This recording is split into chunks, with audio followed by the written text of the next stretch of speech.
Pregnancy is the development of offspring inside a woman's uterus.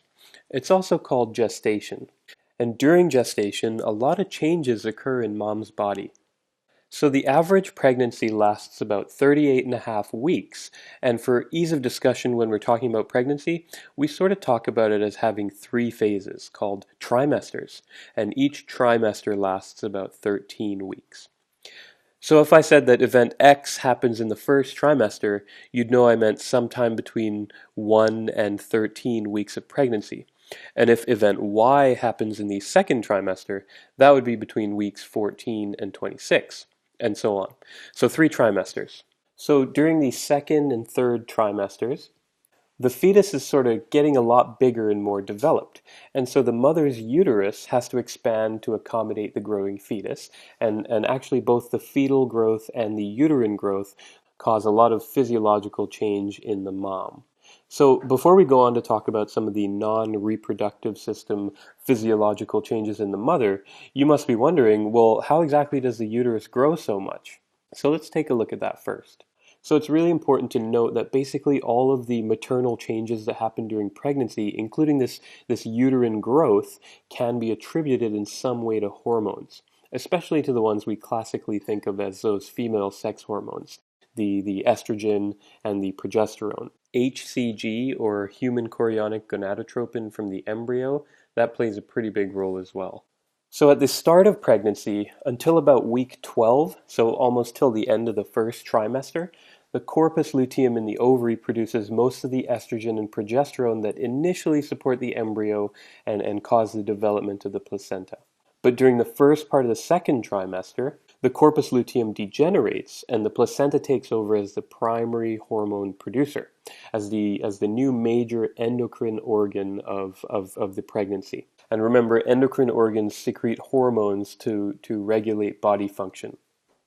So the placenta takes over as the major endocrine organ, and it starts to create estrogen that'll actually have some major effects in both the mother and the fetus. And actually the placenta just kind of keeps pumping out estrogen throughout the pregnancy, so the estrogen levels just continually rise until the end of the pregnancy at around the 38 and a half week point. So all this estrogen around, what exactly is it doing? Why is it necessary? Well, I'll just mention a few reasons. First, it's suppressing FSH and LH release from the anterior pituitary by negative feedback. This is really important because what happens when FSH and LH are floating around in the blood? Well, we start getting development of follicles and eggs in the ovaries, right? And we can't really afford to have ovulation happening during a pregnancy. The mother already sort of has enough on her to-do list with supporting an existing pregnancy. Second, the high levels of estrogen are really important in inducing growth of the fetus's organ systems, like the fetal lungs and liver.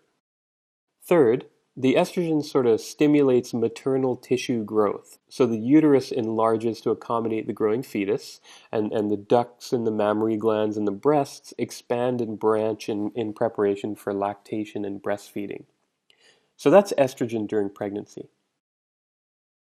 The anterior pituitary gland gets a little bit bigger during pregnancy as well, and it starts to make more thyrotropin, among other things. Thyrotropin affects the thyroid gland and increases mom's metabolic rate, and that in turn increases her appetite and can cause the hot flashes associated with pregnancy. And the reason mom's metabolic rate and her appetite increase is because it takes a lot of energy to support gestation. And so it's important that mom gets enough food to meet those increased energy needs. There are some other major physiologic changes that happen too, though. For example, in the circulatory system, blood volume has to increase by an extra 1 to 2 liters of blood to make sure the fetus is nourished properly. So because of this extra blood volume, the mother's blood pressure and pulse rise during pregnancy.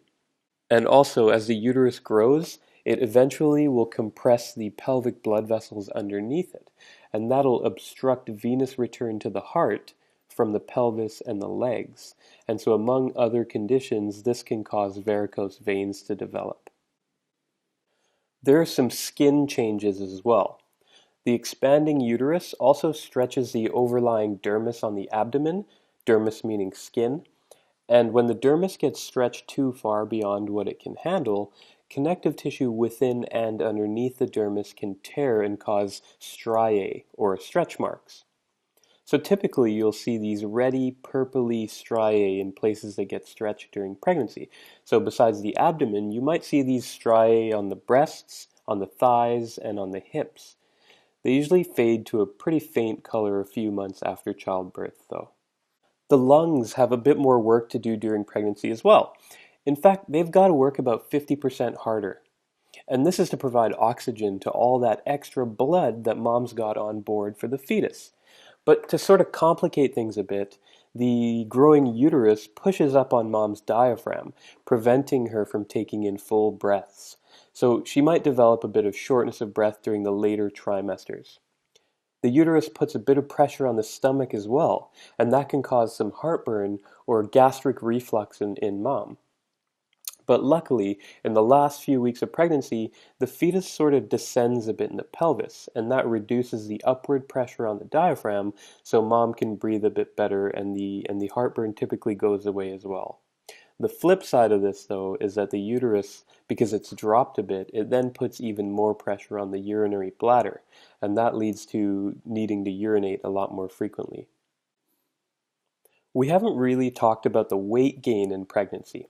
And there's a fair amount of extra weight that the mother has to sort of lug around with her.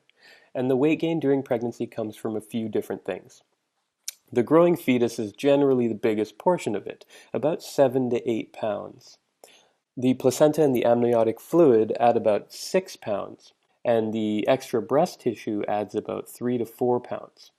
The growth of the uterus itself adds about 4 pounds, and the extra blood volume adds about 4 pounds as well.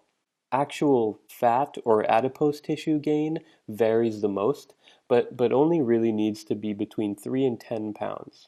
So the total typical weight gain during pregnancy is somewhere around 25 to 35 pounds. So those are some of the major body system changes that happen in mom's body during pregnancy.